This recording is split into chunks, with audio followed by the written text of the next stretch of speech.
Hey, how's it going, YouTube? I'm back with another video, and today I'm going to be talking about how the Dallas Mavericks can get Luka Doncic some help, because we all know he does need some help. It's to the point to where I'm seeing 2K videos on can Luka Doncic beat the entire Mavs team by himself. So you know it's getting bad when those type of videos are coming out. So I'm going to be getting into what I think they need to do, but first I'm going to get into what the pros and cons of the roster already are, what they're good at and what they're not good at, and then I'm going to be getting into what their needs are and their biggest needs, and then I'm going to go into how they can get those needs fulfilled. So I'm going to be getting to all that in the video. So if you do like the video at any point, hit the like button and the subscribe button. It would mean the absolute world to me. But without further ado, without rambling on too much, let's get right into this video. Alright, so the first thing we get into is going to be what this roster is good and bad at and what their needs are. So the first thing that they're good at, I mean, they're a very good offensive team. They're the 8th best ranked offensive team, at least when it comes to efficiency in the entire NBA. But then on the flip side of that, they are ranked the 20th worst in defensive rating efficiency.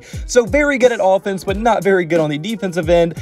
So yes, you can score points, but you can't really stop anyone else from scoring them either. So it's pretty much just who can outscore who anytime they're on the court. And yes, that has a lot to do because like Kristaps Porzingis has taken a huge step back defensively, but still nonetheless, their defense is pretty bad. So when their defense isn't good, but your offense is really good, then you're gonna not struggle to win games, because obviously Dallas was able to win a lot of games, but you're gonna struggle to be one of the elite teams because you can't stop other teams from scoring as well. And something else that supports is that they were the 6th most efficient shooting team in the league. So they can shoot the ball very, very good, and they're very efficient on their shots, and they make a high percentage of them. But when you run into a team that can both play defense and offense at an elite level, then you're gonna struggle, because those are the championship caliber teams. And if you can't do both elite, it's gonna be very, very hard to be contending with those other teams. Teams like the Lakers, Clippers, even the Phoenix Suns, Utah Jazz, they all do everything very, very good. So you cannot just be good on one half, you have to be good on both sides.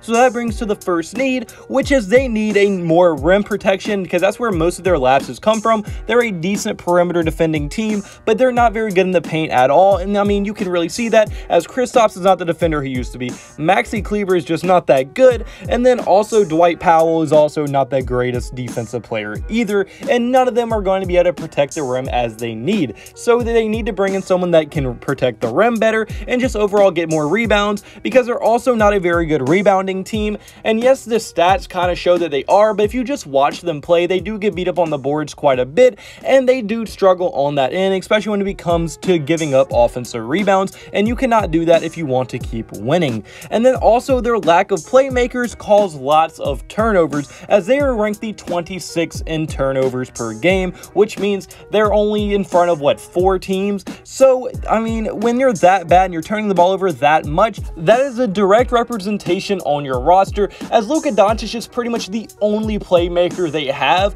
And if it goes in anyone else's hands, they most likely will not make a shot, and they will try to pass it up, which then could cause a turnover, because now people are playing passing lanes, and then you're just going to get in a very big situation, because anytime Luka doesn't have the ball, they're just going to deny Luka the ball, and the guy with it is going to freak out and probably turn it over. So that is a huge need. They need another playmaker that can at least make their own shot. He doesn't even have to be a star level player, and that's what Kristaps was supposed to be. But obviously, we know with his injury history, we don't know if he's going to be able to do that. Now, maybe he will recover and become that second star once again, but as of right now, they do not have that guy.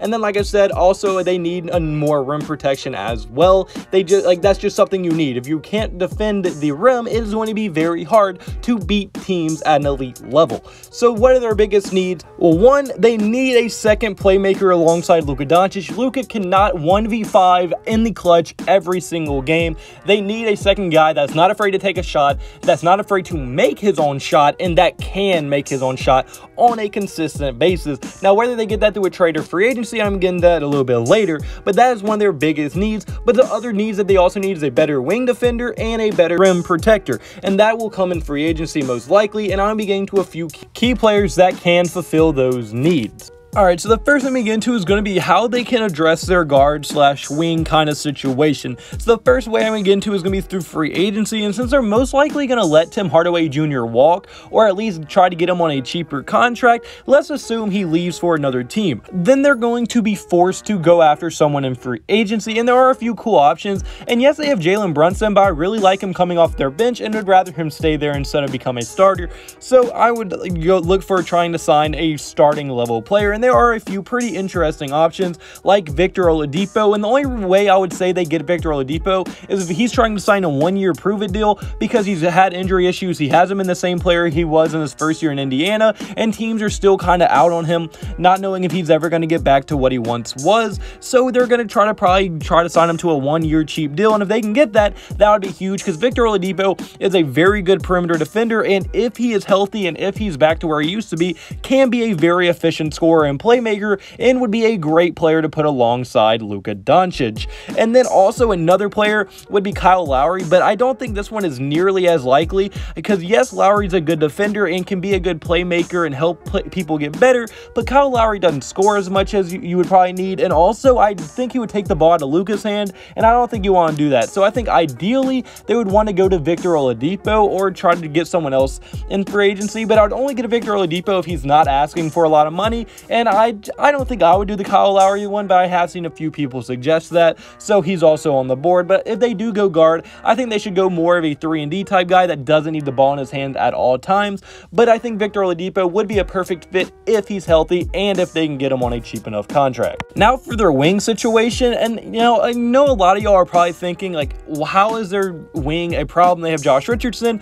Well, Josh Richardson just has not been the player that the Mavericks have wanted. He has struggled to score the ball. He hasn't been efficient, and he hasn't been as good of a defender as he once was, and he has a $10 million player option he will most likely accept, so they will have him on the team, but I don't think at this point he's a good enough player to be your starting small forward on a contending level team. He's just not that guy at this point. Now maybe he can get back to what he once was, where he was a very good 3-and-D prospect, but right now he's pretty much just a defensive first guy, and he doesn't provide much else after that. So I'm getting to who I think they should get, and I think they should go for more of a 3-and-D type veteran who will knock down the shot and won't be afraid of the moment, and two guys that kind of fit that role would be Trevor Ariza or James Johnson. Now yes, James Johnson was already on the Mavericks, but they mainly traded him just to get more scoring, and James Johnson is still a very good veteran player who's going to give you effort and can score the ball sometimes when he wants to. And Trevor Ariza, yes, he's getting up there in age, but he can still give you solid defense and will knock down open shots when needed to.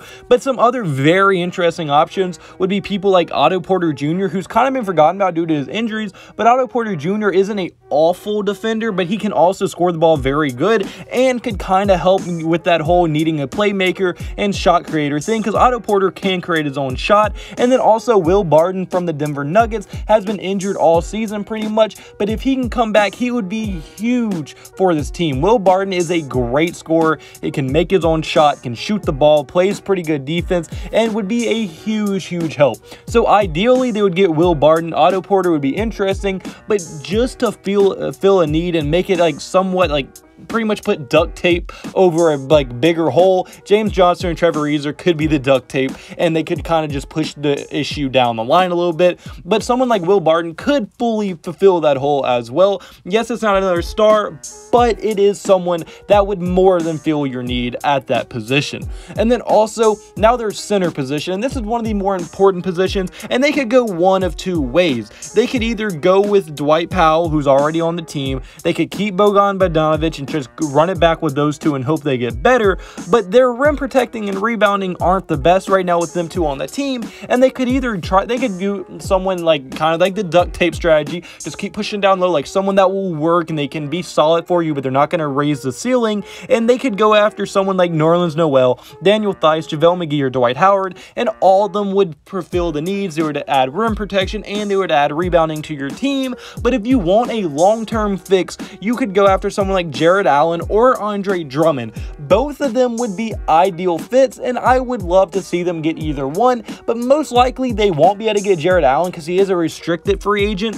But if the Cavs are dumb enough to let Jared Allen go and he goes to the Mavericks, he would be a perfect fit with Luka Doncic because it gives him an athletic, great rim protector, a very good rebounder, and a young guy that can stay there for years to come. And then Andre Drummond would be a proven strong big man who can give you a double-double any given night, protect the rim, great rebounder, great defense in the paint, and could really fulfill your rim protecting and rebound needs. So Jared Allen and Andre Drummond would be the ideal situation players, and just to kind of fill a need would be people like Daniel Theis, Nerlens Noel, Dwight Howard, JaVale McGee, and all those players like that. So I think for sure in free agency they could go multiple ways. If they want to spend a lot of money, they can get some very nice players that could help raise the ceiling a little bit and help Luka Doncic out, or they could just patch holes, keep their money, keep a little bit money, go for the cheaper options, and keep pushing the issues farther down the line until ultimately they can find a long-term solution either through the draft, free agency, or a trade.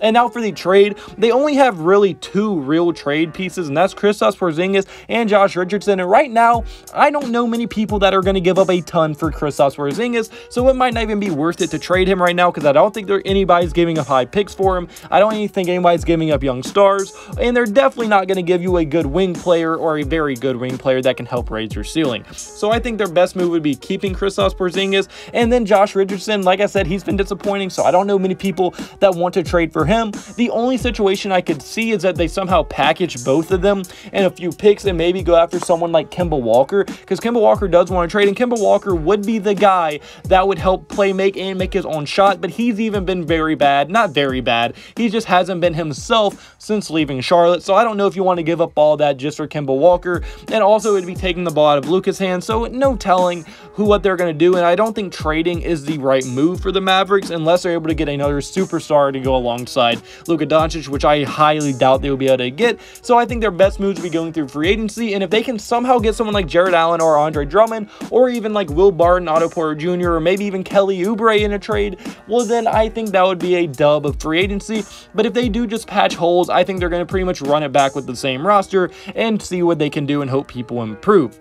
But I want to hear our thoughts in the comment section below. Do you agree with me? Do you think this is how they should help Luka Doncic? Do you think Luka Doncic needs help? What do you think they should do? I want to hear our thoughts in the comment section below. And like I said, if you did like the video at any point, hit the like button and subscribe button. It would mean the absolute world to me. And that's going to be it for this video. So I hope you have a blessed day. Have a blessed day. So you need to have a blessed day. All glory to God. See you in the next video. Goodbye. Boo. Blah.